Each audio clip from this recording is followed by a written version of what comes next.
I will do a very brief introduction for our panelists. Professor Liu Jamie over here on our far left is an immigration and refugee lawyer and an associate professor at the University of Ottawa at the Faculty of Law. She's appeared in front of Immigration Refugee Board, Federal Court of Canada, Supreme Court of Canada. Her research focuses on how the law interacts with and marginalizes immigrants, migrants, refugees, refugee claimants, and stateless persons. I think a lot of people forget Vavilov is an immigration and citizenship decision, so we are looking forward for her perspective, particularly from that front. Professor Leonid Sirota is here from earlier panels, so you already know him and know about his views on other things. Okay, it wasn't a joke. He joined the AUT Law School in 2016 after completing his graduate studies at NYU School of Law. He clerked at the federal court and graduated from McGill at the Faculty of Law. His research focused on constitutional law theory and related areas such as the law of democracy and the judicial power. And in addition to his scholarly writing, he is the creator of the Double Aspect blog. Also highly recommend, and he has written lots of fun, interesting things about administrative law on that blog. And our last panelist is Brandon Kain. He's a partner in the Toronto Litigation Department at McCarthy Tétrault LLP. He is the co-founder of the National Appellate Litigation Group, appeared as counsel in over 20 appeals at the Supreme Court of Canada, among his numerous other appeals at other federal and provincial levels.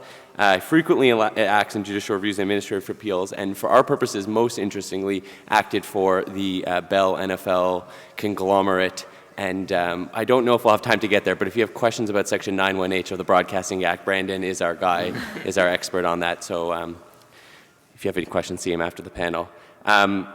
With the introductions out of the way, I want to start where the Supreme Court tells us to start, which is the presumption of reasonableness. We're supposed to start there. That's our starting point. And it seems very similar to what we've seen in a lot of other cases, stretching back from Alberta teachers in 2011. It's been pretty consistently applied by majorities, yet we have a little bit of a twist this time. The justifications have been slightly changed, and expertise, efficiency, access to justice, things that the court has cited in justification for the presumption of reasonableness have sort of fallen away, and we've sort of reduced it slowly to a very, very narrow ledge. The line is, it's at the very fact that the legislature has delegated to the administrative body justifies the presumption of reasonableness. I want to start with Jamie on the far end and ask, is this a sufficient enough justification for a presumption of reasonableness? Is there such a thing as a sufficient justification for a presumption of reasonableness that applies across the board as a starting position for judicial reviews of administrative action? So thank you for having me here. I just wanted to say, I guess, this is an answer in the sense that it respects this kind of thinking that there should be some respect for the legislative institutional design, right? That we are supposed to have some deference towards what the legislature has decided to do. But having said that, I think, the decision really is kind of, catching up with reality, I would say, and that a lot of the decisions pre-Vavilov really followed this kind of presumption that it was reasonableness unless there was something else tugging at us towards correctness. So I think in some sense the court was, paying lip service to the practice that was already in, functioning in the courts already, and that it really is in some ways perhaps part of the compromise of the overall decision to point and nod to those that really want to ensure that the legislature hasn't been forgotten and that the institutional design has to be respected at the end of the day. So, that aspect alongside the fact that it's already been done that way for quite some time in a lot of different contexts, it was an easy, I would say, decision to do in the decision. I think it's not a good justification at all. Now, to give the devil his due, the justifications that they ditched, I guess, were even worse. So they ditched the expertise justification, which was counterfactual in many, many cases. Edmonton East is an obvious example where you had this municipal valuation tribunal, which was probably expert in valuation of property, but not in statutory interpretation, and yet the Supreme Court said that just by virtue of existence, they are experts. And the other justification that was invoked in Dunsmuir was that administrative decisions don't lend themselves to a single right answer, which may be true sometimes depending on how the statute is written, clearly not true in every case. So it's good riddance to those. But then we are left with legislative intent, except that it's not real intent, it's made up by the Supreme Court itself. The Supreme Court tells us that the creation of an administrative decision maker must mean that the legislature wanted the courts to defer. And how do they know that? Well, they just do. There is no other jurisdiction in the common law world that says that.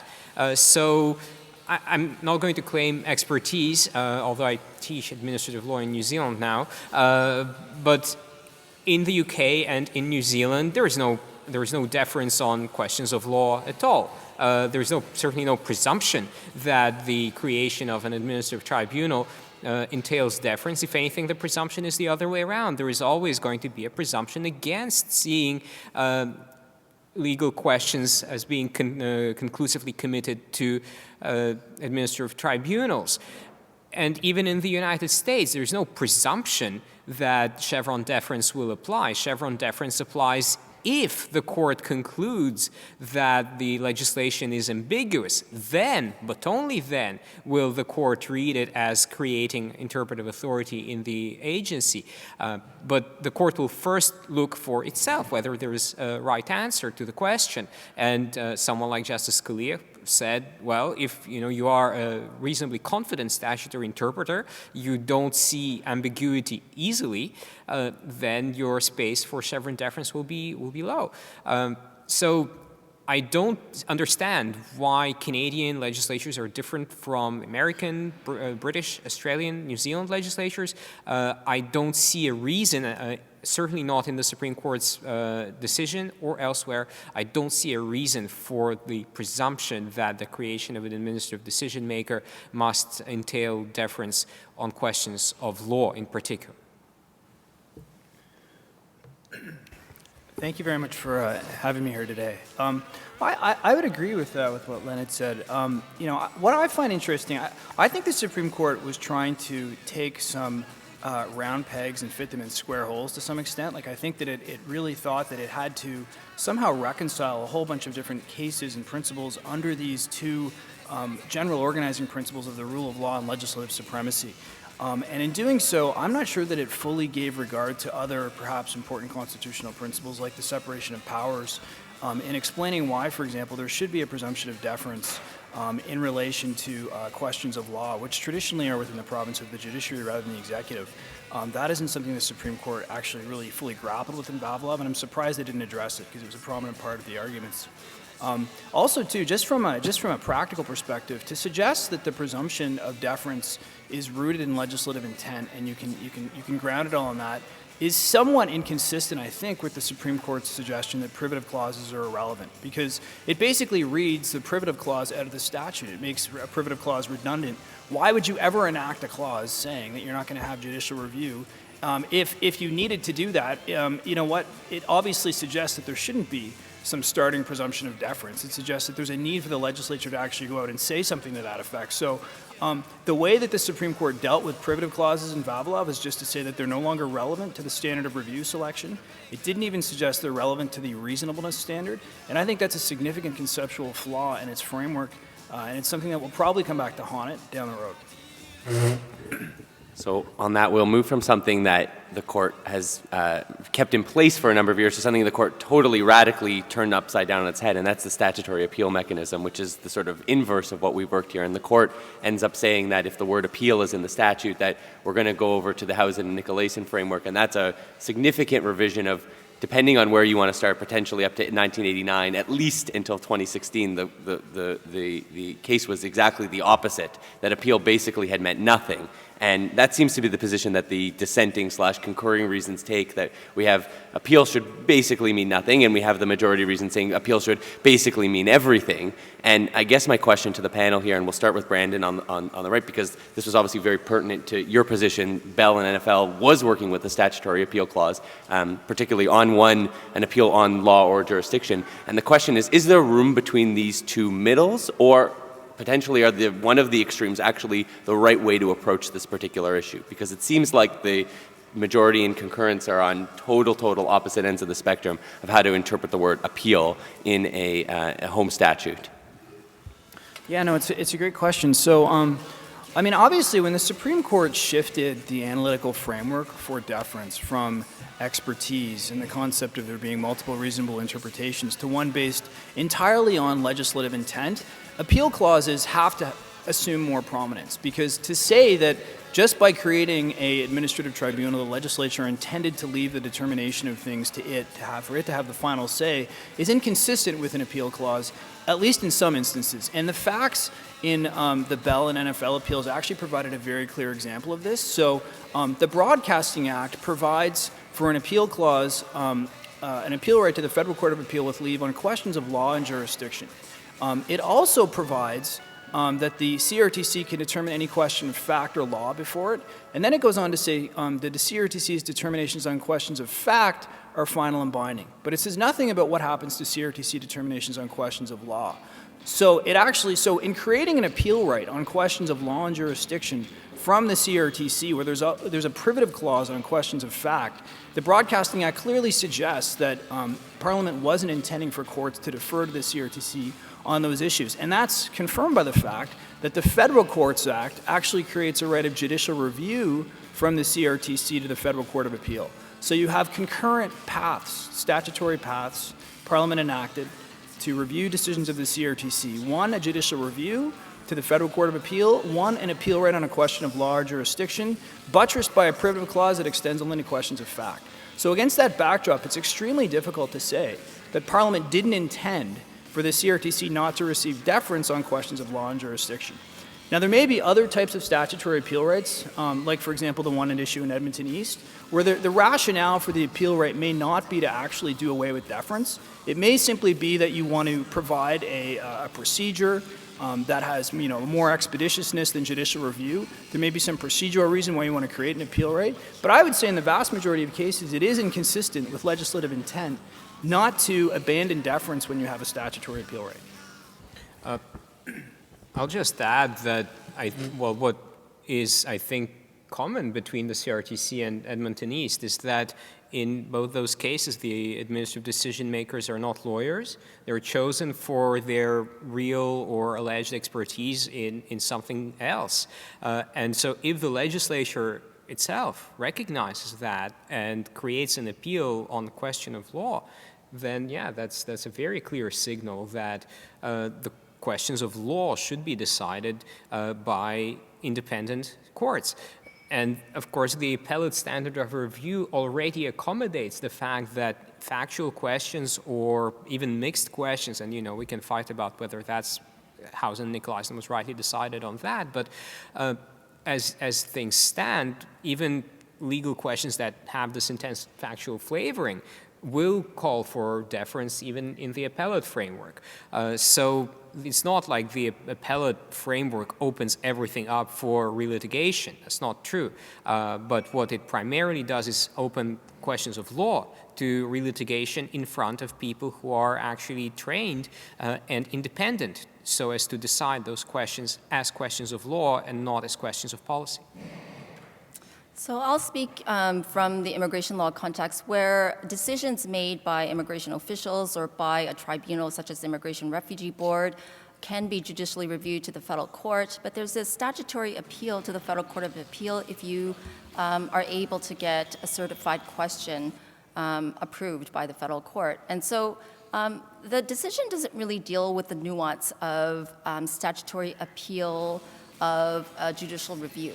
And I think this could be a site of messy interpretation or messy discussion amongst persons who may want to wedge the door open a little bit to call for a more rigorous standard of review when appearing at the Federal Court of Appeal. And I think it will be interesting to see if counsel does take that up in the immigration law context. It is, it has been generally viewed in the past that decisions at judicial review or appeal at Federal Court of Appeal are traditionally dealt with deference, and the court certainly has demonstrated that, in a lot of different situations. But it'll be interesting to see if counsel does try to argue for a more rigorous standard of standard of review in those settings. I just also wanted to respond. I generally agree with my co-panelists in the sense that I think the decision in pointing to a default of reasonableness certainly is problematic from the point of view where you see in the trilogy cases where we're dealing with an issue of statutory interpretation. And my view is that the courts are there, that's in their wheelhouse. And to have the courts sit back and play a demurred role in this kind of review, to me, is curious. I also find it to be a rule of law problem, especially when we are talking about the experience of people going through these administrative decisions. And in the field of immigration refugee law, there are many examples already where we're seeing the interpretation of a single provision or a single term in a provision wildly different, different divergent lines of opinion. And I think the court doesn't really give us a very satisfactory answer with regards to dealing with, A, how do we define general questions of importance, and do they include this? And then their paragraphs dealing with persistent discord, I think, are highly problematic when it comes to searching for a principled approach in line with the rule of law, and really answering the question of how do we tell our clients to accept arbitrary or inconsistent results, and that you just have to accept it because the court has said that the independence of the tribunal, the decision maker, is really important, that decisive administrative decisions are important. So I think that this is going to be a site that will be more taken up by litigators, hopefully. I know definitely in the immigration and refugee law context. And then finally, I just want to comment on the expertise thing. I know in different contexts that there is, an appreciation for the expertise of a particular administrative body or decision maker. Certainly in the immigration and refugee law context, we have members who are appointed as decision makers who may not have a legal background or any background whatsoever in immigration and refugee law, never mind just law. And so, they might acquire expertise over time, but then how do we as a reviewing court measure that? How do we define what is expertise? How do we infuse that into the qualities under which we then inform the standard of review to be chosen? So I think the court has done, an admirable job in doing away with that analysis at the front end. They have, however, kept it in the reasonableness review. So in reviewing whether or not a decision is reasonable or not, you can turn to whether or not the expertise of the decision maker informs how they made the decision and whether or not that decision has, been laid out in a reasonable fashion given their expertise. And I think this is going to be an issue in relation to the fact that the same problems that we had with expertise in selecting the standard review are still present and will still be invoked in the reasonableness section. And I think that is going to be an issue. And it's a little bit, I guess, funny that the court has gotten rid of it at one end, but then preserved it at the other end. Just to add very quickly something to what was just said, in Edmonton East, the majority said that expertise is something that adheres in the tribunal. It's not about the individual decision maker. We're not supposed to be looking at the particular decision maker and whether they are an actual expert. Now, in Vavilov, the majority tells us that if expertise is to be taken into account, it has to be demonstrated expertise. But what we are not told is, well, does that mean the specific tribunal member? Are we going to look, for example, in immigration cases, can we look at whether this particular person is just a partisan hack or, you know, an actual immigration lawyer with some experience and they know what they're doing? Can we look at whether, okay, this person was initially a hack, but they've been doing this job for 5 years and they've learned the ropes, or no? So that's, I guess, another just complication to what you just said. I just want to talk really quickly about appeal rights, if I could just go back to that for a second, because there's a nuance here that I'm not sure that we really discussed, which is basically this, is that under the Housen standard of review, the standard, if you have a question of fact or a question of mixed fact and law, and it's not an extricable legal error, is palpable and overriding error, whereas under the Vavilov standard for administrative decision-making, the default standard of review is reasonableness. And it's not actually clear that those two standards are the same. There's a recent divisional court case by Justice Myers, I think called Houghton, where he suggests that the palpable and overriding error standard, when you're dealing with a statutory appeal right of an admin decision maker, isn't informed by the reasonableness standard in Vavilov. So there's unintended consequences, perhaps, to what the Supreme Court did in Vavilov with the appeal rights. You may be in a situation where if you're appealing an administrative decision maker's ruling, and it's not a question of extricable law, it may be harder for you to actually overturn it on the appeal right route than you would be if you were seeking a judicial review, because you're within the palpable and overriding error standard. And in Vavilov, there's a passage towards the end of the discussion of reasonableness where the majority says that for those decisions that particularly affect fundamental rights, life, liberty, right to pursue a livelihood, the standard of justification is maybe higher. It's not quite going to the proportionality route, but it's kind of a hint that maybe there is some interest in that, and that also would sit very uncomfortably with something like the Housen framework. So it's a big decision, so we're going to bounce around, but we're going to go to a somewhat different topic that we haven't touched on yet, and that is the constitutional law category of correctness review, and in particular the court's comments on Doré. And the court didn't say much on Doré, but I wanted to get our panelists' take on whether they think Doré, what future it might have in the post-Vavilov context, whether there's a home for it, and whether it could be compatible with Vavilov moving forward. Let's start with Leonid on this one, and then we'll work back around. So I don't think that Doré is compatible with the Vavilov intellectual framework. For two reasons. One is simply that Doré's foundation is very much expertise. It's not statutory intent, it's expertise all the way. And Vavilov tells us that expertise has no role to play at the front end when we are selecting the standard of review. Now the second thing is that in terms of statutory intent, Vavilov has this beautiful passage about how the Constitution is binding on legislatures and the executive, and the legislatures cannot insulate the executive from constitutional review by just legislating, because they can't, it's nemo dat quod non habet, they can't give them this immunity that the legislature itself lacks. So I don't think that intellectually it's possible to be honest and uphold Doré in the wake of Vavilov. Now, it seems also pretty clear that the way the court addresses Doré, they don't just say, well, this was not squarely an issue, and we prefer to issue our decision after full argument. I think their language is a bit stronger than that, and it seems to suggest, maybe I'm misreading it, maybe I'm reading too much into it, but my impression is that there are at least some judges in this majority coalition who want to give a shot to trying to hang on to Doré despite Vavilov. How many of them are there? I don't know. Will they succeed? I don't know. It will depend also on when the appropriate case comes up. Is Justice Abella still going to be on the court or not?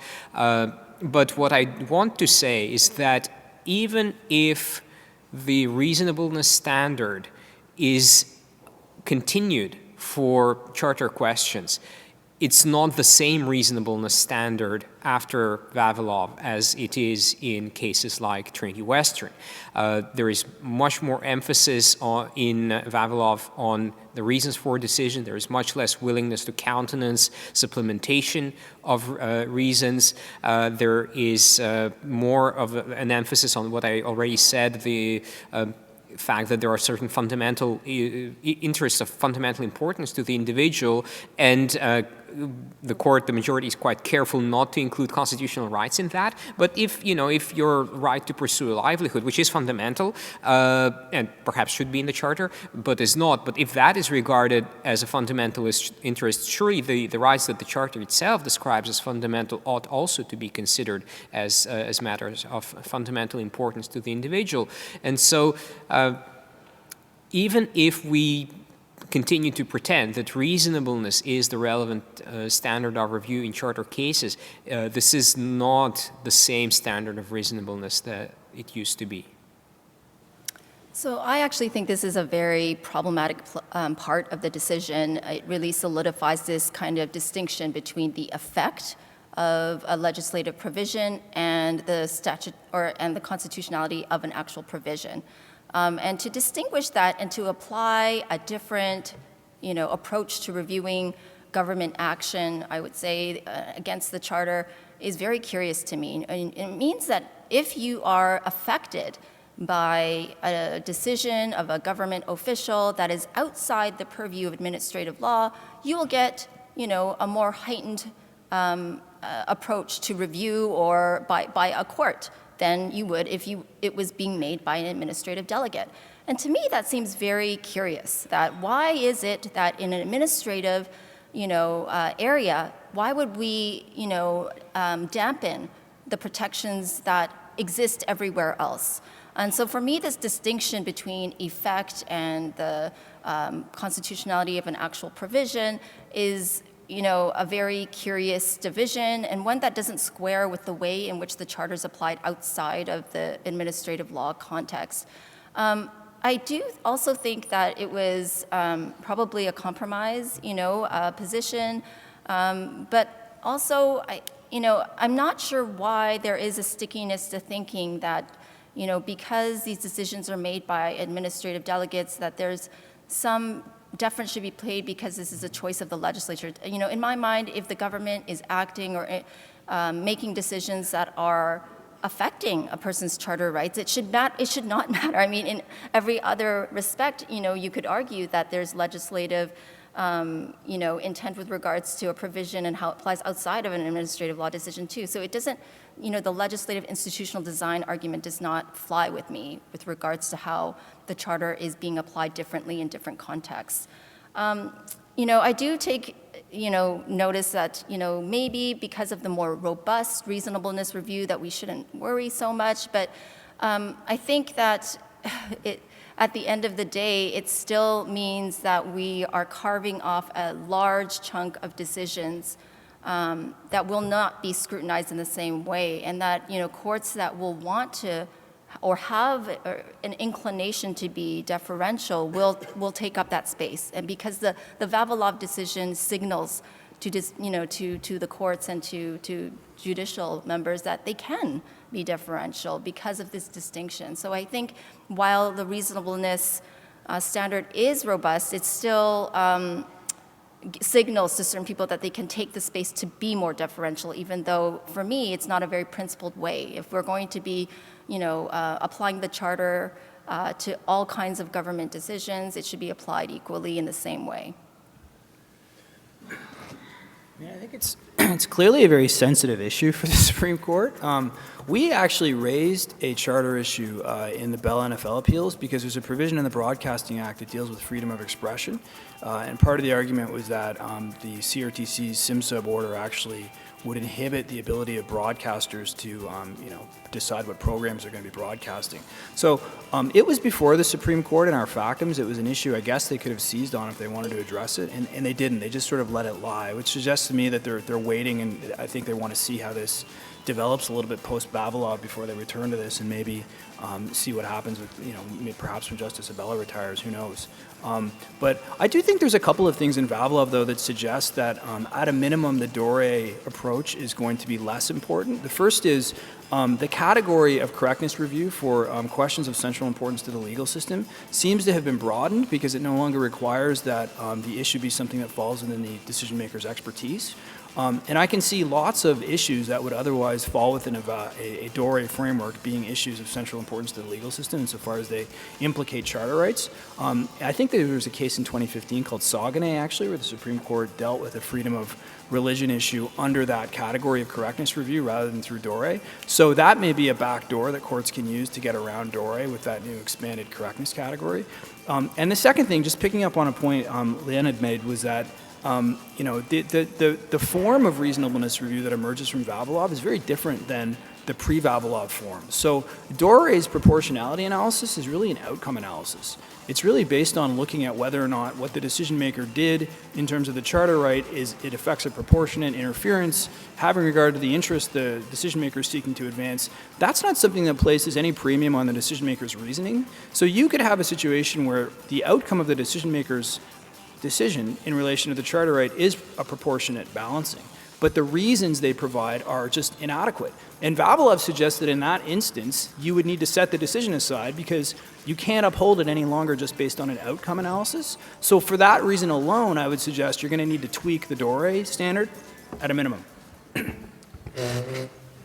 Okay, I'm going to stick with you, Brandon, because this is also somewhat connected to the Bell NFL position, and that's the question, the RIP to the true questions of jurisdiction that happened in Vavilov.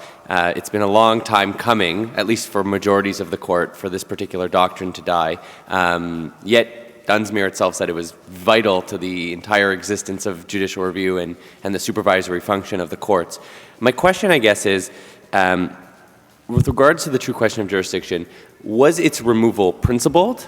And if not, was it a practical thing that the court should have done as a matter of cleaning up, making the doctrine more simple, making the doctrine more workable? So this is an issue that's very near and dear to my heart. We spent a lot of time in our factum on jurisdictional questions. I don't know. I'm not entirely sure that it's principled. I mean, the main reason that is always given generally for abandoning true jurisdictional questions is that it's too difficult to define them, right? Because statutory decision makers derive all their powers from statutes, and therefore any issue about the interpretation of a statute ultimately engages an issue about the decision maker's authority. The problem with that line of analysis is that there are other statutory decision makers, and I'm thinking of provincial courts and the federal court, that are constituted exclusively by statute. All of their powers equally arise exclusively from statute. But there's no problem recognizing that in those courts, jurisdictional issues arise. So to suggest that the fact that the powers are derived from statute somehow immunizes them from an analytical ability to isolate true jurisdictional questions doesn't really strike me as a principled response. And that's not an argument, although we raised it in one of our factums that the Supreme Court dealt with. And just more fundamentally, I guess I have a problem with it just at the level of principle in terms of I think that you do need some sort of ability for the judiciary as the only entity with constitutionally guaranteed independence to have the ability to police the outer limits of tribunal jurisdiction. Because tribunals don't have constitutionally guaranteed judicial independence. Only the courts, only the Section 96 courts do, and I guess the federal court to some extent. So because of that, that puts them in a different position than all of the other tribunals. And I would suggest that there really is a principled reason rooted in judicial independence, which is actually the reason that if you read Crevier and some of the articles that Chief Justice Laskin cited in it, that this ultimately goes back to is the need for that. So I would suggest it isn't really a principled abandonment, but curious what you guys think. Well, I also don't think it's principled at all. I think it's a cop-out in order to avoid expanding correctness reviews. So as the concurrence said, what you're doing is you're bringing about this terrible thing called annus minic. As you, I'm sure, have heard on the news, it's absolute chaos, right, because of annus minic in the UK and in New Zealand. There's rioting in the streets and whatnot. No, seriously, reading that, Justice Abella and Karakatsanis, their opinion, it reminded me of the comments that Pauline Marois made that, because of multiculturalism, people in the UK are bashing each other on the head all the time. It's that level of sophistication. I think that Annis Minnick is right. I think that Annis Minnick is the better approach, and it basically suggests that pretty much every legal decision in interpreting the law is a question of jurisdiction, and if a tribunal misinterprets the law that empowers it, if it starts asking itself the wrong questions because it misinterprets the law, then it goes outside of what it was enabled to do. So I'm comfortable with that framework, but clearly the majority was not, and they wanted to avoid it. And so they said, well, it's too difficult to, maybe those questions of jurisdiction, maybe they really exist, but it's too difficult to really identify them.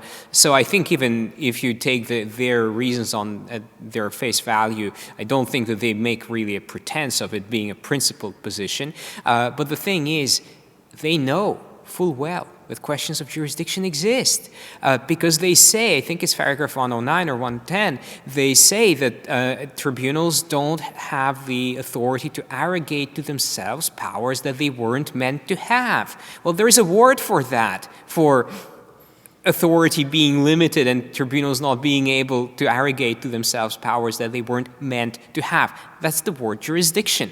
So they give a nice plain language, plain English explanation of what jurisdiction is. They know that it's a thing. And they then say, well, we don't need to identify as a discrete category of questions because after all, our robust version of reasonableness review will take care of that, except that, as Jamie suggested in regards to constitutional questions, I think that also goes for ordinary statutory questions.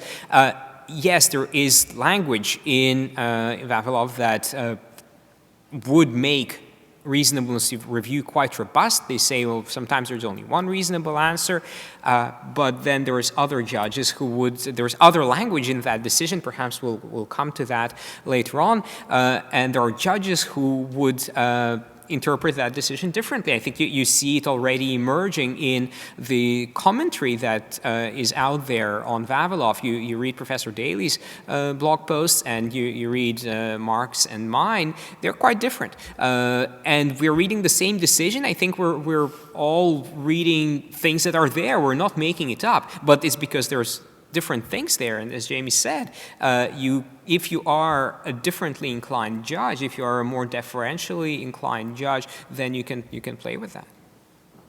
Yeah, I would like to, I guess, comment on how the court left a little bit of a sliver with the jurisdictional boundaries between two administrative bodies. So I think, the court has seemingly done away with the true questions of jurisdiction, but they've left this very small, opportunity for people to question it in this very narrow way, which is very curious because it still brings about the questions that they thought they got rid of, which is what is, a question relating to a jurisdictional boundary. It could still be interpreted as any question of law. Does this person have the power to make that decision? Does that tribunal overstepping its boundaries?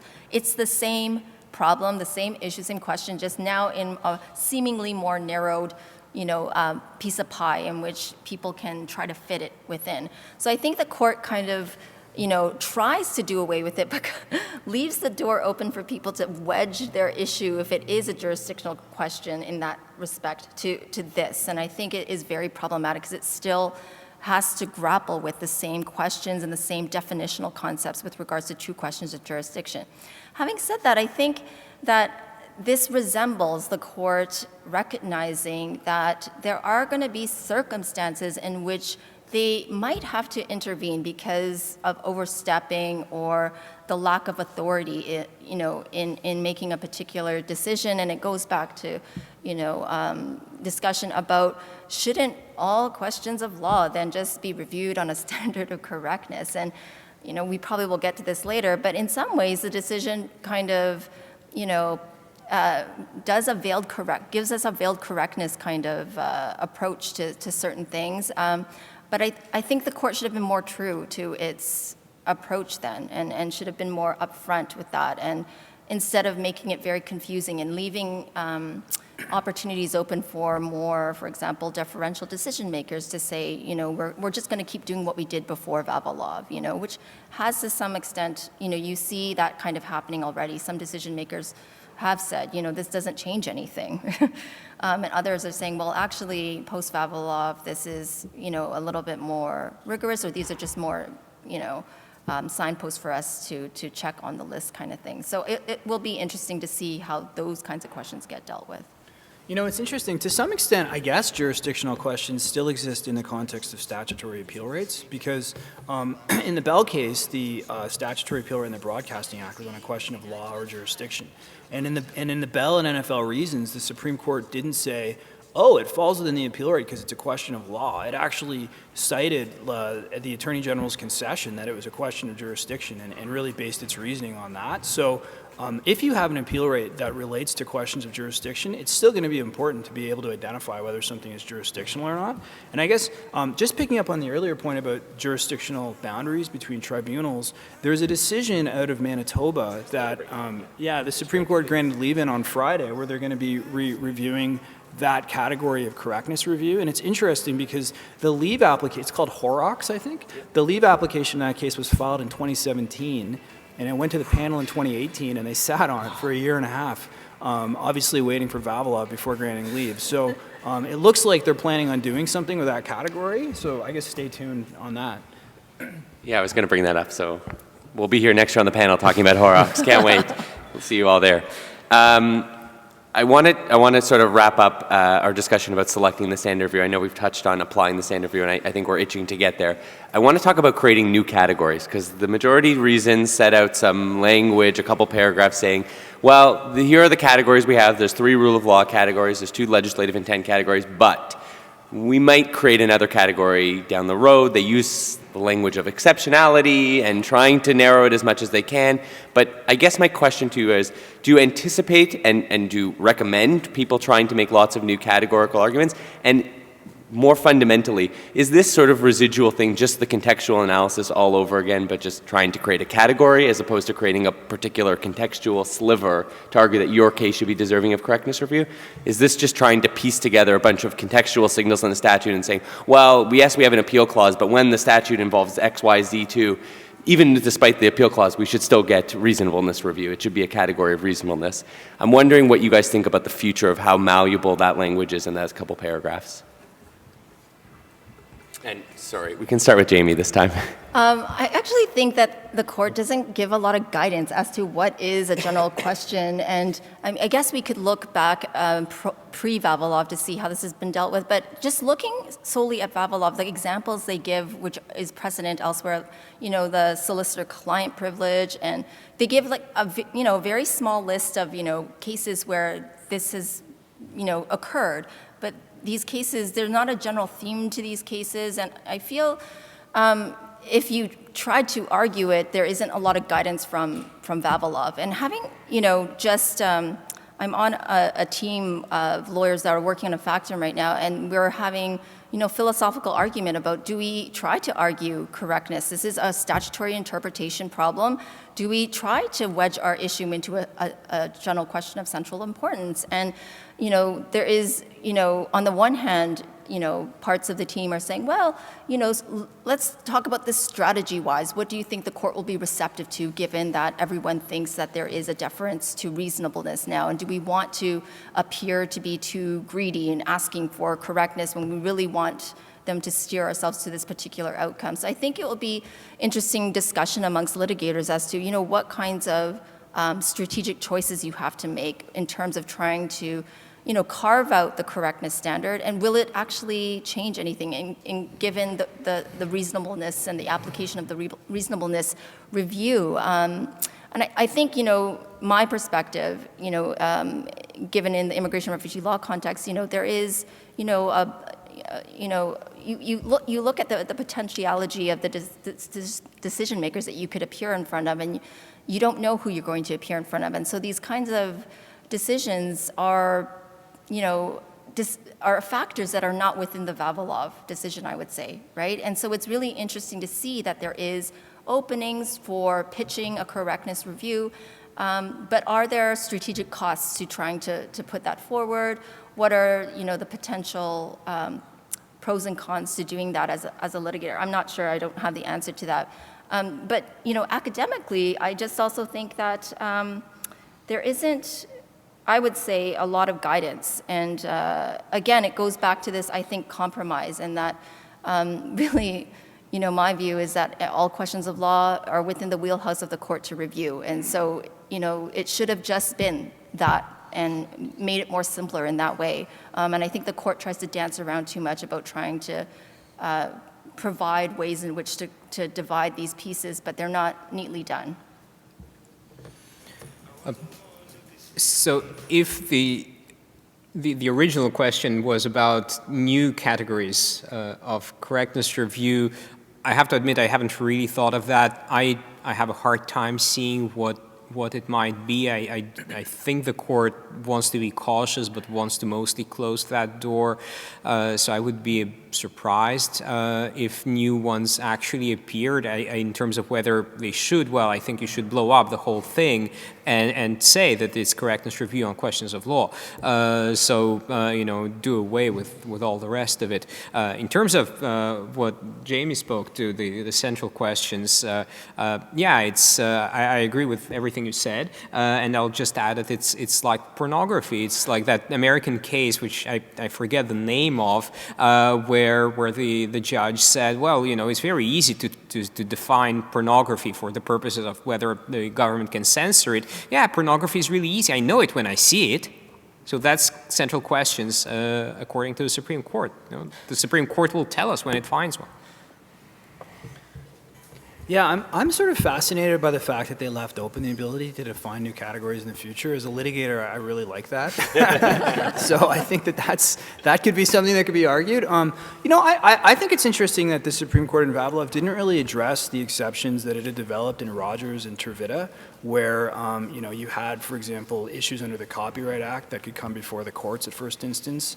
Or you had, a Competition Act issue where the administrative decision maker, the Act said its decision will be reviewed as if it were a court.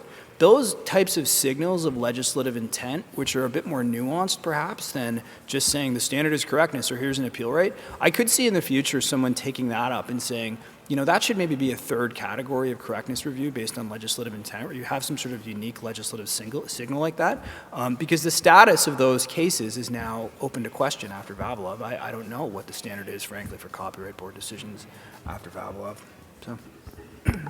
So we will move on to the application of the reasonableness review now, and I want to start almost at the back end of it. Brandon, you mentioned talking about how in Dore you're going to need a much more rigorous analysis from the administrative body to be able to be upheld on review. One of the issues the court sort of doesn't fully grapple with is this culture, how this culture of justification interacts when there's no reasons provided by the decision maker at all. And we might see this a lot in law societies where, for instance, they may just vote on a particular decision without any particular concrete reasons emerging from that. I'm wondering how the robust reasonableness is going to interact with those particular statutory environments where decision makers aren't compelled by the procedural fairness requirements to provide reasons, yet courts still must review the reasons somehow. And let's start with Leonid this time.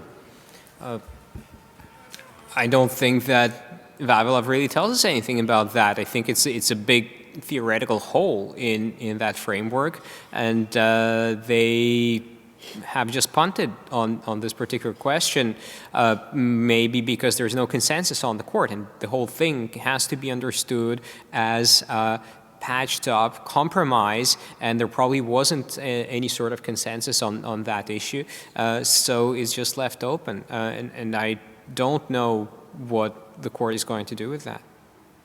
So speaking from the immigration and refugee law context, you have a wide variety of the kinds of decisions that are made.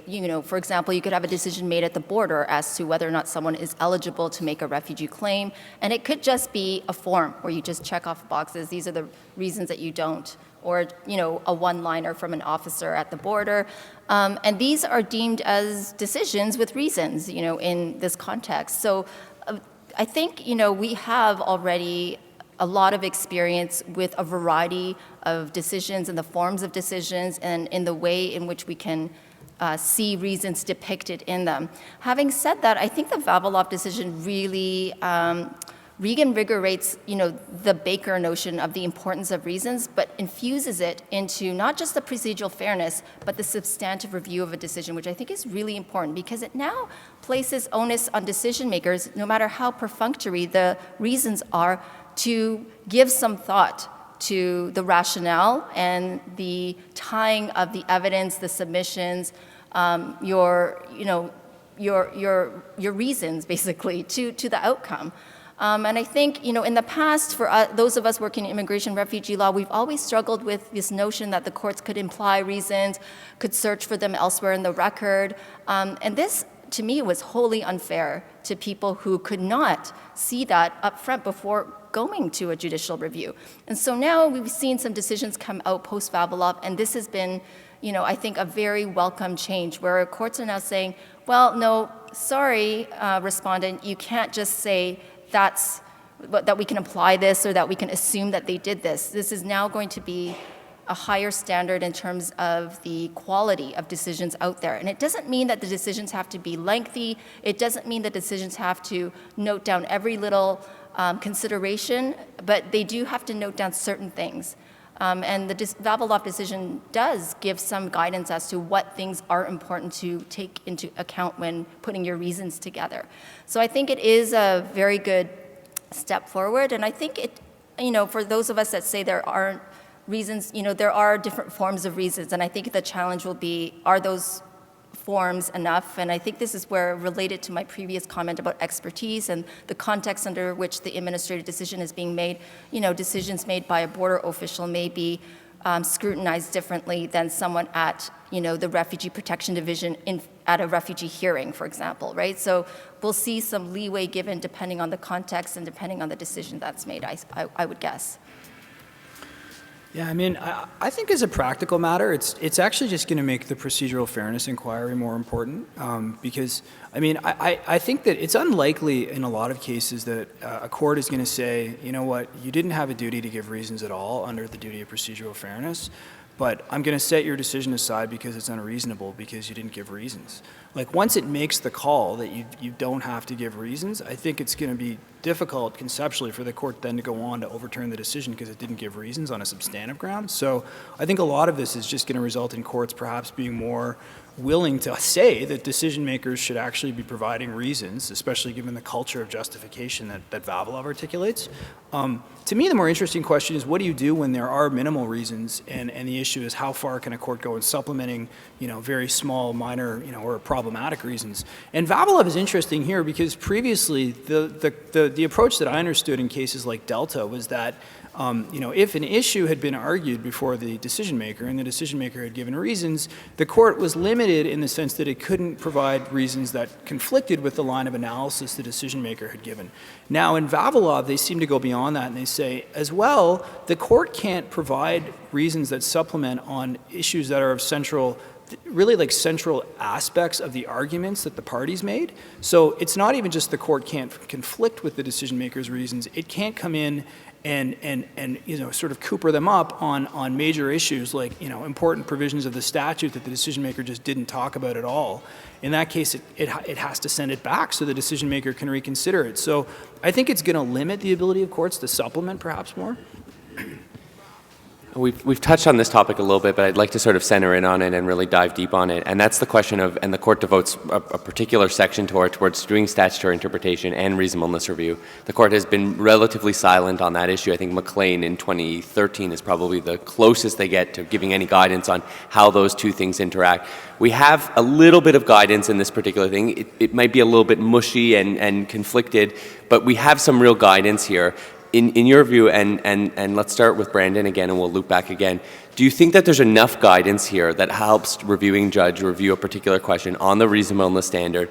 What do they have to particularly look at? Or is it, like we've sort of been saying, a compromise and there's not enough guidance and we're sort of stuck again in the pre-Vavilov world? Yeah, no, it's a really good question. So we had a huge argument in our factum, one of our two factums that we got to put in, on how you do reasonableness review of statutory interpretation. And our theory was that building on McLean in cases like that, really what was called for was you would apply the principles of statutory interpretation, and only if you applied those principles and then reached what Bell Express View would call a genuine ambiguity, would you then use deference as a tiebreaker to select the tribunal's interpretation over one that a court may consider correct if it had, unfettered ability to select it. That seemed to be in part what McLean was suggesting, and I think that's similar to sort of stage one of the Chevron analysis in the U.S. That wasn't what the Supreme Court accepted in Vavilov. It's a lot fuzzier, and it's basically much more about, you obviously need to test what the administrative decision maker did in light of the principles of statutory interpretation. But they're not required to engage in a full statutory interpretation analysis in every case, and rightly so. I mean, there's going to be lots of instances where it's just impractical for them to do that. But it's not clear that you actually need to determine that there's an ambiguity after applying those principles before you can, say the decision maker's outcome is reasonable. So I think more clarity could have been provided. And this was an issue, incidentally, that was quite perplexing during the hearing. I think at one point Justice Moldaver said he didn't know how to do reasonableness review for statutory interpretation. And I've heard other judges say the same thing. It's not really something that, the reality is when you read the statute, you have to read the statute. There's a lot of the time there is just one answer. So. Yeah, I think this is a really terrible part of the decision. The court says some nice things and there's some other things, and there's just no way to adjudicate between the two which parts of the decision are the court's actual intended meaning. So the court starts off by saying that reasonableness review starts from the principle of judicial restraint. It also says that reasonableness review is robust. Well, how can you be restrained and robust at the same time? The court says that there is, in reasonableness review, there are contours of what the context, there are constraints that are weighing on the administrative decision makers, and the decision maker has to stay within the contours that are drawn by those constraints. But it also says that the court is not to define a zone of reasonableness. The court is not to impose, to define the yardstick, and it's not to define even a zone of reasonableness. Well, again, there are contours, but there is no zone, so I know that the contours are around, the donut hole. So I don't know what the court is talking about. As Brendan said, I think that, if you read the statute, you can't. So the court also says reasonableness review has to start with the reasons for a decision. Why doesn't it start with the statute? I don't understand that. So there's all of that. And to pick up on the Chevron point, I think you're right. So if you are going to do deference, Chevron, and I'm not saying I approve of it, but Chevron is a more reasonable way of doing that, because you identify whether there is an ambiguity. If there is, maybe you do deference. But what Vavilov says, it's a Chevron on two, as I describe it in the blog post. So you start by deferring, but then you look, is there actually an ambiguity for me to defer to? Oh, actually the statute is clear, so there's only one reasonable answer. That makes zero sense to me. So I think the court is trying to do a lot of things with the reasonableness review. They're trying to be mindful that this could apply to non-statutory interpretation decisions, right? Just administrative decisions in, applying, the law rather than interpreting the law, I would say. And then there's the statutory interpretation issue, which is at the heart of why we were at the court in the first place. So full disclosure, I was co-counsel for the intervener, the Canadian Council of Refugees, and in our submissions, we, pointed out huge divergences of cases where a statutory provision was being interpreted in sometimes 2 or 3 different ways, in widely different ways. And I think, when we're talking about statutory interpretation, the court gives this nice framework to say, well, you need to consider the impact on the individual, you need to go back to statute, and this also includes international law and international legal obligations, which is very important for the work that we do in immigration and refugee law. These things are very helpful, but at the end of the day, while they say, on the one hand, we're going to do away with the range of possible outcomes. So remember that from Newfoundland nurses, where they said as long as the decision is one that's within the range of possible outcomes, even though it would be, very extreme on the possible end, it still could be considered reasonable. On the one hand, they say we don't want this range of possible outcomes to be a factor anymore in deciding it. But on the other hand, they say, well, it's okay to have persistent discord in the decisions that come out of administrative bodies. And so to me, these two things don't square, because it just means that there are different possible interpretations now, and we're going to put up with it. And it also doesn't square with their factor of, well, we're going to consider the individual impact of the decision on a person. It's really hard to tell an individual, well, yes, that person got that outcome and that interpretation of a particular provision, but you're getting this outcome and this interpretation, which wholly affects you in a very fundamental way in the way in which the state is deciding whether you are being removed from Canada or not.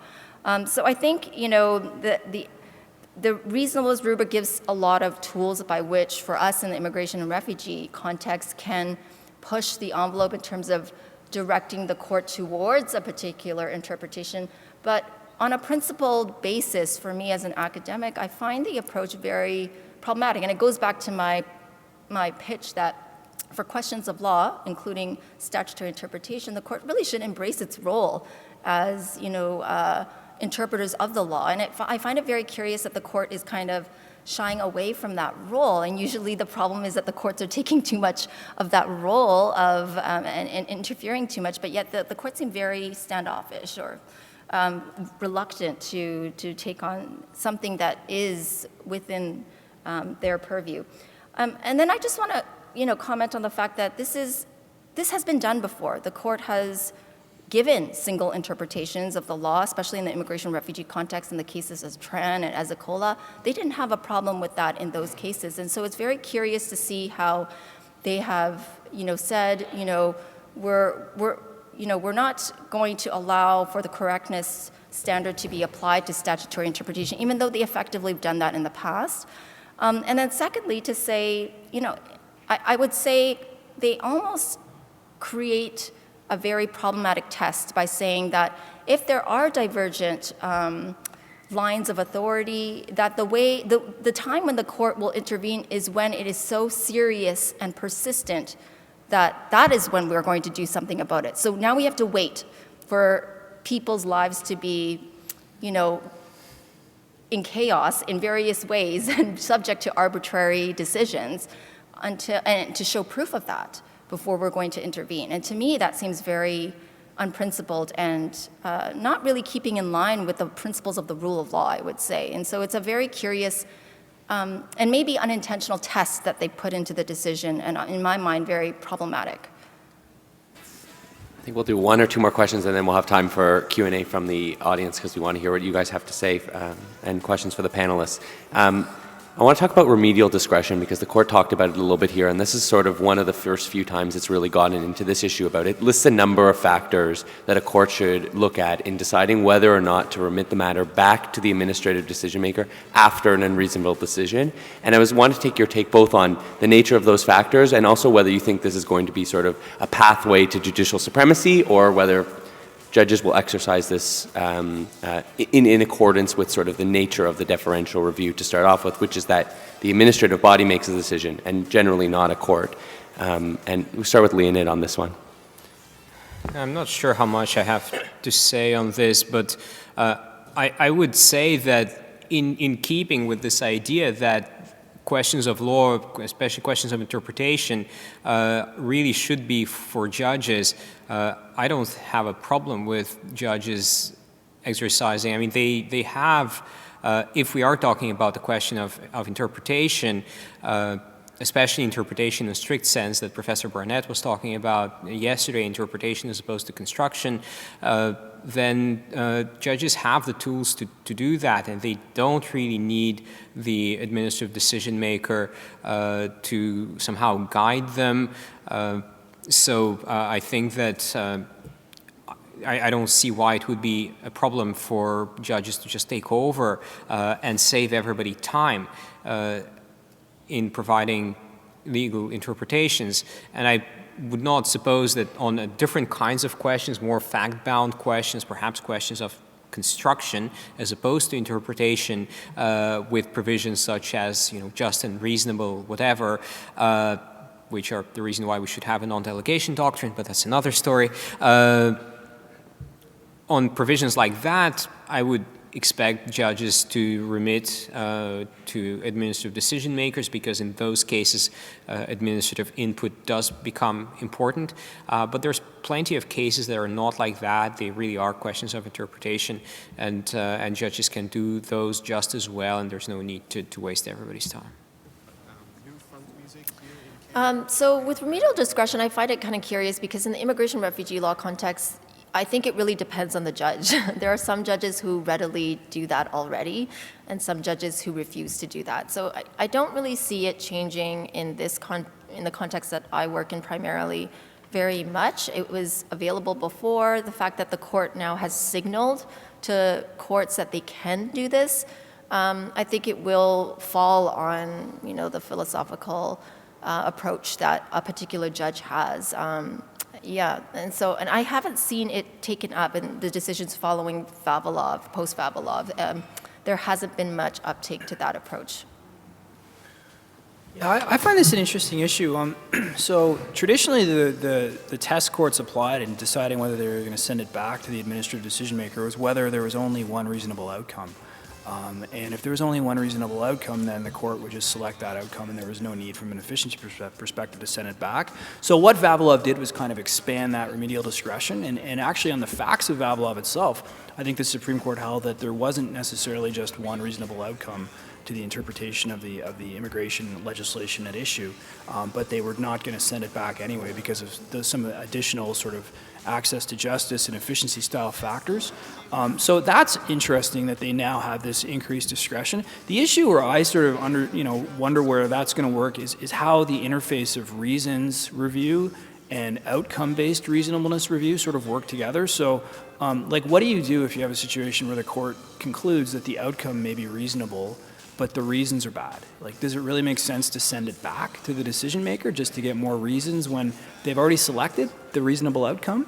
I wonder whether or not they may have created this discretion in part to address those kinds of situations, because when you accept that you can have reasonableness review just for inadequate reasons rather than inadequate outcomes, there are certain questions that arise from an efficiency perspective about sending it back. And I guess there's also questions too. They don't talk about what you do with correctness review and remission. And normally, I guess, you would think that if it's correctness review and you determine that the administrative decision maker reached an incorrect decision, then you would just quash it. There's a federal court of appeal decision that came out, I think, a couple months ago, where the court decided, based on the statutory appeal right, that the standard was correctness, but then it remitted it to the decision maker because they didn't provide sufficient reasons in accordance with that standard. So they didn't actually decide if it was correct or incorrect, but they basically did a review of the reasons and said, you know what, we could use more help on this, so I'm going to remit it. It's kind of a discretion to remit in the context of correctness review. So I think there's some interesting permutations that could arise there. So I'd ask if anyone has any questions, you can line up at the microphone over there. And while people are moving over there, I will give our panelists one small last question. Is the state of administrative law doctrine in Canada better or worse after Vavilov? And I will start with Jamie, and we'll move backwards. I mean, certainly from my perspective, having recently written a factum, there's definitely a lot to play with, and I certainly welcome the kind of tools that they've given in terms of, signaling to decision makers to provide reasons and, tying a link between their reasons and the outcome. But, at the end of the day, I feel like the court missed an opportunity to do something on a principled basis, and that is really to is ensconced within the court the responsibility to interpret the law and to really keep administrative decision makers to task. And in that sense, I guess I would say I have more faith in the courts in doing that than administrative delegates. And so, there are some good aspects of the decision that can be deployed as a litigator, but at the end of the day, the principled nature of the decision is wanting. I'd say it's a little bit better, but we're starting from a very low base, and that doesn't mean that it's any good. So I think the statutory appeals are a net improvement, and there is some recognition beyond the specific tools that Jamie was referring to, which are important. I think there is something in the tone of the majority that recognizes that the administrative state is not always your friend. I think it's very important that for a change we get a big administrative law decision that does not come from a labor arbitrator, where the court somehow thinks that those people are just magical and wonderful. And there is recognition in Vavilov that the administrative state has a dark side. They don't recognize that it only has a dark side, but it does have a dark side, and that it sometimes is out to get you, and it sometimes is out to crush you. And that wasn't really there before. It is there now, hopefully, that will stay with us as the cases develop. But that said, I agree with Jamie that the whole package is quite unprincipled. It's a compromise. I'm not being entirely serious when I say this, but reading it made me pine for the days where when judges gave their reasons seriatim and each judge was made to actually say what they believe instead of trying to finagle something that doesn't and ends up not meaning much of anything because of all those contradictions, and we have robustly restrained or restrainedly robust review and so on. I think that the construction side to which Justice Stratus refers in his article on the state of Canadian administrative law, he says it's a never-ending construction site. The construction site is still there. The new thing is built on sand.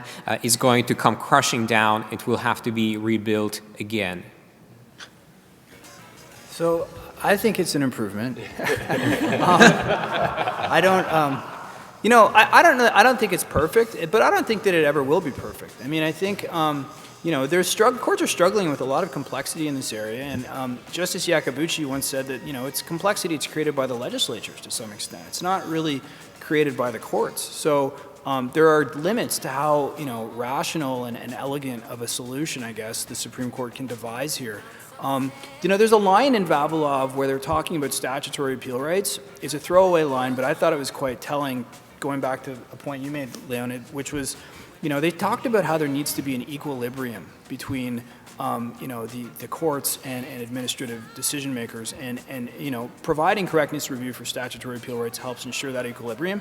And that's, I think, to me, is the takeaway of Vavilov, is that the Supreme Court is searching for balance a little bit more. It is basically trying to turn the page a little bit on an era of law when it had really gone too far down the deep end, I think. It had basically gone from push panathin and massive contextual review and expertise for everything, which was impossible to actually develop clear guidelines for, to then trying to create some presumptions and categories to simplify it in Dunsmuir, and then recognizing that that doesn't actually go far enough, to then creating this presumption of home statute deference in Alberta Teachers in Edmonton East that, although it tried to simplify everything, actually was problematic in its own right and complicated things more because it was supposedly rooted in legislative intent, but it ignored things like privative clauses and appeal rights, which are the clearest signals of legislative intent. So at least I think Vavilov is an attempt by the Supreme Court to be more intellectually honest and more balanced in terms of what it's doing. Is it a perfect solution? No, but I certainly think that it's a good start. Let's go with the questions. Mark. Okay. Well, thank you for the panel. It was really great. My question has to do with life after Vavilov. And right now, there's divisions already emerging in the Federal Court of Appeal, the Federal Court system, rather, and the Ontario courts about whether Vavilov is more rigorous than Vavilovian reasonableness review, that is more rigorous than Dunsmuir or more restrained than Dunsmuir. Professor Daly, for example, says that Vavilov is inherently deferential. My own view is that sometimes it will be more restrained, sometimes it will be more rigorous, but it will depend on the context. I wonder if I might turn that question to the panel to ask, do you think we have a heightened standard of reasonableness review now under Vavilov, or is it business as usual compared to Dunsmuir? What is the state of Vavilovian reasonableness review in terms of its stringency? In the immigration and refugee law context, I think for certainly a lot of us litigating in this context feel that it is a heightened, more robust reasonableness. And I do note that some decision makers out of the federal court, for example, have used the language that, it's business as usual even before Vavilov, that we turn to the precedents to search for the approach. And I think it will, again, Vavilov does leave a lot of room for deference in that sense, but I think there is a lot for us to push the envelope, so to speak. There are, as I said, tools within the reasonableness framework by which to point to and to ask the court, well, did you consider the individual impact of the decision on this? Or did you consider this international legal obligation that the decision maker had to consider in interpreting this provision? Did you consider, the administrative practice of this tribunal? There's all these, I would say, markers in the decision that are now easy for litigators to point to, and are ones that are not, created by litigators, right? We've been arguing this for many, years in terms of these are important factors to consider, but now the decision kind of allows us to say, well, the Supreme Court also thinks this is an important consideration, right? So I think it will be incumbent upon counsel to raise these things and to be very firm about it, and to put forward certified questions to ensure that we keep, the court accountable to that kind of rubric or that framework. But having said that, I do recognize that, some judges will naturally want to be deferential towards administrative decisions, and, that's not going to change. And so being able to move or navigate within that context will require some very clever counsel, I would say, in terms of how do we raise the questions in the certified question regime. Well, Mark and I have written a blog post on this, so that's part of the answer. And in that blog post, for those who haven't read it, we try to construct a principled framework for saying that, in some cases where, in cases that are about pure questions of legal interpretation, Vavilov points to a more robust reasonableness review. In some other cases that are more fact-bound, it reinforces a more hands-off approach. It warns courts off of disguised correctness review. So that would be one, principled approach, but I'm not sure that it's right to read Vavilov in a principled way, because it's not a principled decision. It's a compromise. And as we've already said any number of times, there are judges, as you've been saying just now, who will take it in a particular way. But there is also in the decision, just as there are those signals that you've been referring to and that you will be using, your friends on the other side will find other signs in that decision that they will point to as well. And so which of those are going to prevail? Well, who knows? To bring up the other post-Vavilov case that we have, the Canada Post case, I think that in Canada Post, the majority was exceedingly deferential to the administrative interpretation of law that was put forward there. They had pragmatic reasons, I think, because as I saw that statute, which required basically workplace inspections along every route traveled by every postman in the country, I think the statute is nuts. And Justice Abella thought it was great, which reinforces my conclusion. So I can see why the Supreme Court didn't want to read the statute as it was written, but that still remains the case, that they didn't read it as it was written, and they just washed their hands off it, because the labor arbitrator in that case took a pragmatic approach, but not necessarily a legally correct one, and they were fine to defer to that. So Vavilov makes room for that kind of deference.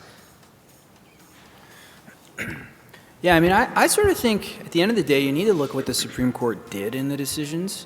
not just what it said. And I mean, you have 3 appeals, or really 2 appeals, in which in each one of them, the Supreme Court set aside decisions by administrative decision makers. So I think that's a signal, at least to me, to lower courts that the cases the Supreme Court selected as the platform on which it was going to, make these changes to the law were cases in which, what it wanted to set aside administrative decisions.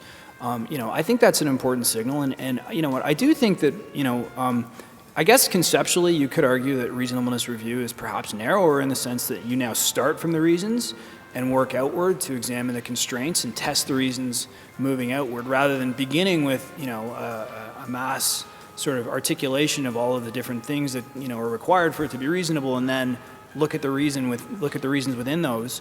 But the fact that, I guess, at a minimum, the Supreme Court has now said that you can set aside decisions because the reasons are inadequate, even if the outcome is adequate, is a massive change from pre-Vavilov, I think, for, in terms of what reasonableness review means. And also, obviously, the appeal rate change is huge. I mean, that's going to be, there's so many decision makers, even commercial arbitration decisions. There's a case out of Manitoba that's applying the Vavilov appeal rate standard to commercial arbitration decisions. I mean, the implications of that are very large. The other thing, too, is interesting is part of, I think, this is going to depend on what the Supreme Court does with this area of the law going forward. So I know that there have been some suggestions that, the Supreme Court, it's almost an area of the law that's over-theorized. Like, the Supreme Court just can't leave it alone. It can't stop granting leave to appeal in these cases. It always wants to get in on these cases. And so, I thought it might make sense if they do Vavilov and then they give it like a 5-year chill period and they just don't address this anymore. But clearly, given that they just granted leave in Horrocks, that's not what they're going to do. They're going to keep addressing this. So I don't know that Vavilov is going to be the last word, and it's really going to depend on the composition of the court in the future, I guess. Go ahead. Hi there, Thomas Falcone, LLM candidate at UBC. I'm just wondering if any member of the panel has any insight or commentary as to how the decision in Vavilov may impact taxpayers seeking judicial review of the Minister of National Revenue's discretionary decisions with regards to whether or not an assessment can be made in a tax return.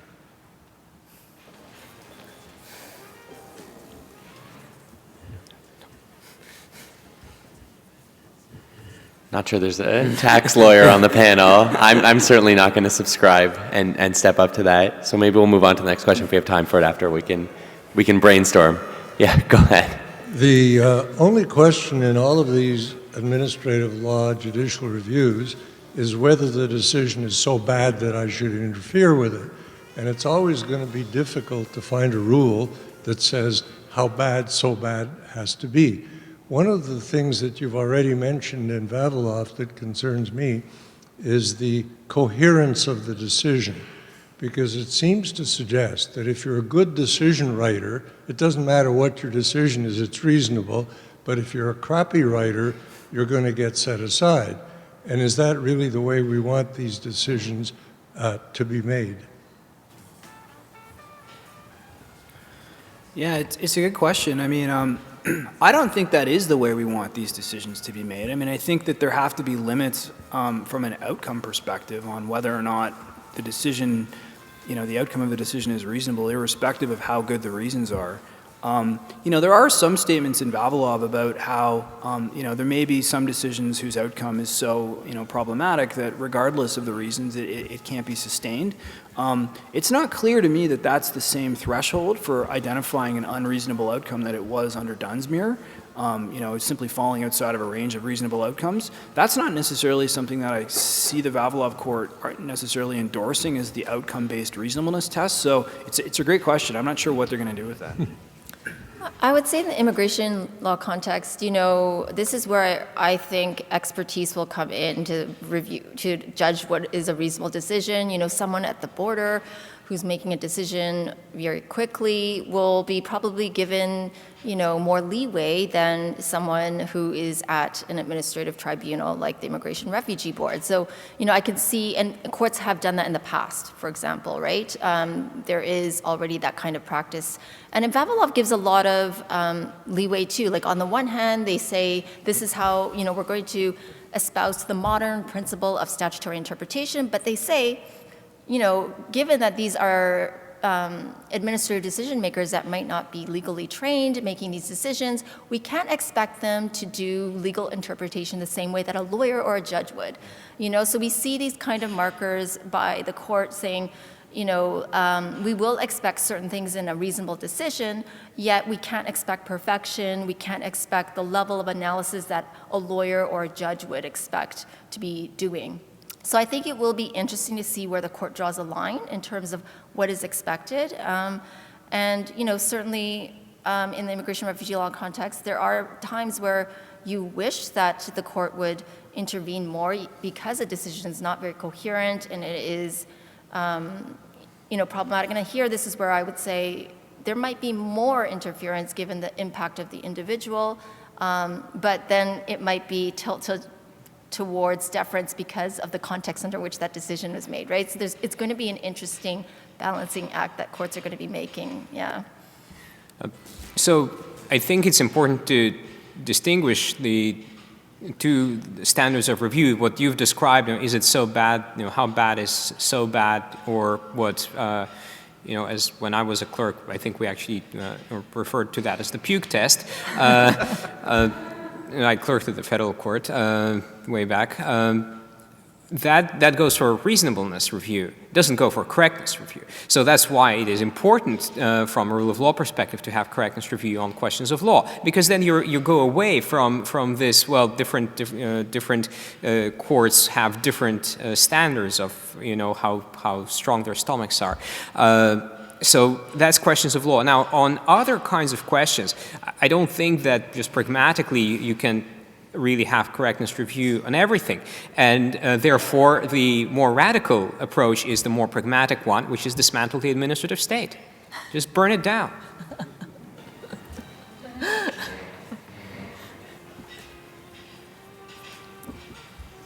Ryan Alford, Faculty of Law, Boralaskan, Faculty of Law, Lakehead University, also a bencher of the Law Society and adjudicator of the Law Society Tribunal. Thank the panelists, superlative discussion about Vavilov. I think that the majority opinion clearly has the hallmarks of being a compromise decision, and I think potentially also an attempt to compromise with the concurring justices. And that really concerns me, given some of the statements about the rule of law in the concurring judgment. So that judgment purports to be quite amenable to the concept of the rule of law, pays lip service to it, but at the same time identifies the majority with the problem that they identify as identification of the rule of law with the rule of courts. And that seems to be predicated on the idea that the administrative tribunals should be viewed as legitimate co-creators of the law. And there are real implications for rule of law with that perspective, given that these are executive bodies, right? If we have bodies that are making law that should be seen perhaps on the same plane as the courts that are controlled by the executive in certain ways, there are very troubling implications. So the question that I would put to the panel is, how comfortable are we with the accommodation of that kind of idea within the jurisprudence of the Supreme Court? Do we think that there is a rule of law problem if we try to accommodate the notion that these administrative bodies are equivalent co-creators of law, if indeed that is what the concurrence can be fairly said to be describing? Well, I certainly have a problem with it. Because again, going back to the comments I made in relation to true jurisdictional questions, they're not co-creators of law that are equal, because only the courts have the constitutional guarantee of judicial independence. So only the courts can ultimately be trusted to police the final limits of statutory authority without undue interference from the legislature or the executive. So for that reason, I don't agree with the minority's approach to suggesting that they are equal partners, and I think that that's inconsistent with the constitutional principle of the separation of powers, in which, the different branches of government have their own unique special capacities, and they're not allowed to necessarily trench on one another. And so that obviously means the courts shouldn't be trenching on necessarily on the executive. But it's hard to dispute the notion, and I think the Supreme Court said this in Ontario Criminal Lawyers Association, that the core capacity of the courts really is to decide legal questions. So from a separation of powers perspective, that is really the competency of the court. It's not the competency of the executive. It may be something that they can participate in, but they're not equal partners with the courts. So I do think to the extent that that thinking infiltrates the Supreme Court, it is a problem. But I'm not sure that it's fully infiltrated the Supreme Court, at least the majority anyway. So. Just to follow up on that, in the, I don't remember if it's in Ocean Port, I think it's in Ocean Port, the court says that the raison d'etre of the administrative state is policymaking. The administrative tribunals are not independent because they are engaged in making policy. They're not engaged in this other thing that the courts do, which is just doing equal justice under law. They make policy. And so the idea that policy making can substitute for the rule of law is anathema to how the rule of law has traditionally been understood. It's not the rule of law, it's the rule of whatever the political preferences of the people on the tribunals, which may or may not be aligned with the preferences of the people who appointed them, are. And so it's not the rule of law, it's the rule of the members of the tribunals. Now, as Professor Party would tell us, well, actually, if you look at what the courts do, unfortunately, there is a lot of that going on in adjudication by the courts, including the Supreme Court. And he's absolutely right about that. But in the courts, this is a bug. This is something that the Runnymede Society and advocates for the rule of law and the CCF and that we are trying to push back against. And, perhaps we're having some success around the margins, probably not, not a whole lot, but a little bit from what one hears. Now, the administrative state, there's nothing wrong with them pushing policy. That's what they're there for. If you don't want that, as I said, burn it down. But so long as we have an administrative state, that's what it's there for. And all right, that's their job. But let's not pretend that that is equivalent to the courts in enforcing the rule of law.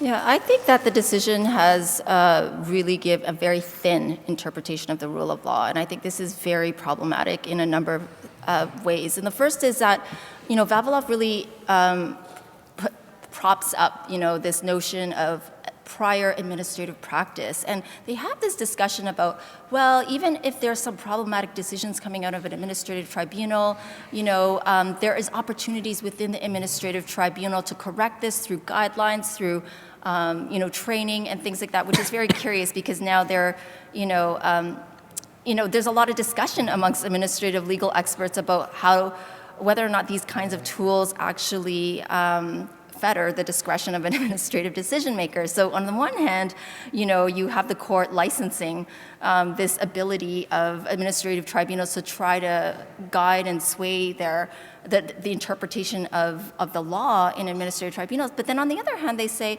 we should really, let them do their thing, and it's only when it gets so bad that we need to interfere. And so for me, that's a signal also to say, well, these bodies are actually law-making bodies, and that until it is bad, that's when we're going to intervene. We're giving them the freedom to create interpretation and therefore espouse certain interpretations of the law. And this is actually happening. So, for example, in the Canadian Council for Refugees Factum, we pointed out, the way in which refugee law is being interpreted, and it's being interpreted in a way that is counter to the prevailing view of the global interpretation of particular terms in the definition. And so the court has basically allowed and is allowing for administrative tribunals to create law, to create interpretation, give them, the legitimacy that they are able to do this, and, throwing their hands back and basically being bystanders until things until there's like a 500-car pileup on the highway, and then that's when we're going to be like, oh, maybe we should come in and fix this a bit. This is a really big mess now. So for me, I think that the decision resembles, maybe I'm a little bit of an alarmist, but it does resemble a very, very thin approach to rule of law, and it also gives a lot of power and legitimacy in the administrative state where I don't think it's warranted, and I really think that the court should really rethink their role and reclaim their role of interpreting the law. That is their bread and butter. And to be honest, administrative decision makers are not going to be swayed by, a colleague that's going to be giving them training on how to deal with gender-based refugee claims. Who they're going to listen to is a judge on a court. Until the court pronounces a particular provisional interpretation, that is when they will get in line. No one else is going to have that kind of power over administrative decision makers. That said, thank you for everyone. Thanks for coming. A big round of applause for our panelists over here.